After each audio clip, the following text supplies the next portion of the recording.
Welcome to Samba Samba. Enjoy the video. In this video, I will explain how to use Diffusion AI. First, understand that diffusion models generate images from text prompts. You simply type a description of what you want to see, and the AI brings it to life. It's like giving instructions to a digital artist. We'll cover the basics of crafting effective prompts and exploring various tools available.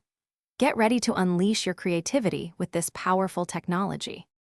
To get the best results, your prompts need to be clear and descriptive. Think about the subject, setting, and desired mood. For example, instead of a dog, try a golden retriever playing in a park, sunny day, impressionistic style. Adding artistic styles like cyberpunk or watercolor can dramatically change the output. Also, learn to use negative prompts to tell the AI what asterisk not asterisk to include, refining your image further. Beyond basic prompting, Diffusion AI offers advanced controls.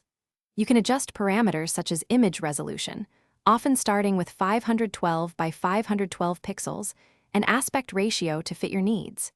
Image-to-image generation allows you to transform existing pictures, applying new styles or elements. Some platforms also let you fine-tune models with your own images, creating highly personalized results. These features unlock even greater creative possibilities. Remember, practice is key to mastering Diffusion AI. Don't be afraid to experiment with different prompts and settings. Many online communities and forums offer valuable tips and showcase incredible creations, providing endless inspiration. Keep an eye out for new models and updates as the technology evolves rapidly. Also, for some great deals and to grab a Little Tree's Black Ice air freshener, check out the links in the description below. Thanks for watching. Thanks for watching. Consider subscribing if we helped you.